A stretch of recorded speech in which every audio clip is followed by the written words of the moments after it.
Absolument. Je faisais des études de sciences que j'ai abandonnées parce que j'ai vu qu'il fallait contribuer à l'éveil des consciences de nos populations et éviter à l'Afrique cette situation anachronique dans un monde des sciences. C'est le continent qui aujourd'hui est le coffre-fort du monde, mais c'est le continent qui ne bénéficie pas des retombées de la science et de sa richesse, malheureusement. Donc il faut travailler à ce que notre image puisse être vue, connue par nos populations, mais aussi pour que l'on nous respecte et qu'on nous reconnaisse vraiment que le berceau de l'humanité a de grandes civilisations qui portent une part de l'humanité. Voilà, et c'est une manière aussi de participer à l'écriture de cette histoire africaine. Absolument. Voilà, c'est mieux de l'écrire soi-même que d'attendre justement un regard qui est voilà, un peu moins objectif, je dirais. Pas du tout objectif par réalité, parce que ça, c'est l'image qu'on le fait sur nous, c'est avec des dessins assez précis. Et ça, c'est depuis la création du cinéma. C'est pour cela que le thème de demain est très important, puisque le cinéma a été utilisé pour nous dominer aussi, pour travestir la vraie histoire de l'Afrique. Oui, de l'Afrique ou d'autres continents. Ah Nous voyons l'exemple, par exemple, l'exemple de l'Amérique, voilà, l'occupation justement de cet espace qui était occupé à l'origine par ces Indiens qu'on a décimés complètement, et l'histoire est complètement travestie à travers le cinéma. Ah oui, qui parle de ce films le Wild West.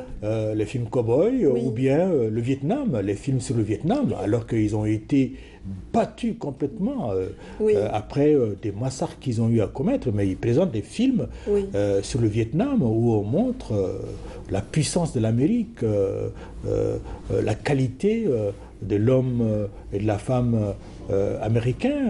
Oui, les aveux sont venus bien plus tard. Ah oui. À travers le cinéma américain, on a bien plus tard parlé justement de cette faiblesse, de cette armée américaine qui était complètement dans l'erreur. Ah oui, dans l'erreur, mais eux, ils ne le reconnaissent même pas, parce que quand ils font des films, ils arrivent à montrer des films pour montrer la bravoure et la puissance de l'Amérique. Absolument, même si la cause n'est pas des plus justes.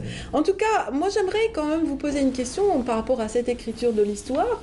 Est-ce qu'on peut un petit peu définir le rôle du cinéaste par rapport à celui de l'historien ? Est-ce qu'on peut parler des points communs ou peut-être des frontières entre les deux ? Le point commun, c'est que il raconte. L'historien a cette capacité donc de restituer la vérité.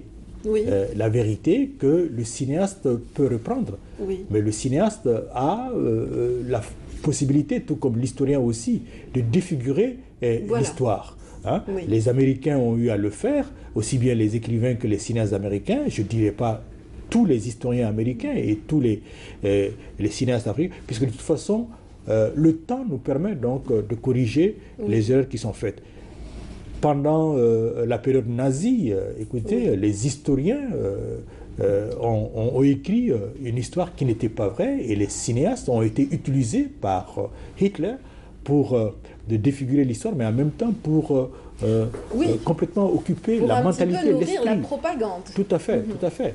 Donc je pense que les deux sont ensemble, et au niveau de l'UNESCO aujourd'hui, on est en train d'écrire l'histoire générale de l'Afrique. Et en même temps, donc, il y a un appel aux cinéastes qui participent, qui vont participer donc, en faisant des films à partir donc, de cette histoire générale de l'Afrique. Et là, ils se rejoignent.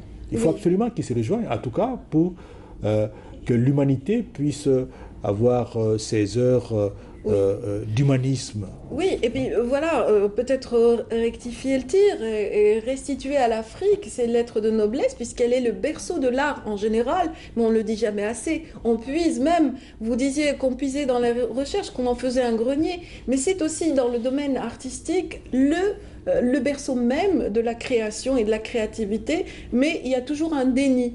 Dans le cinéma, il y a cette possibilité justement de restituer les choses. L'image peut le faire. L'image peut le faire, et c'est pour cela que nous travaillons en tant que secrétaire général de la Fédération panafricaine des cinéastes, FEPACI, dont le berceau est l'Algérie, puisque c'est en 1969 que les cinéastes vont décider de créer une union panafricaine donc des cinéastes. J'en suis le secrétaire général et j'espère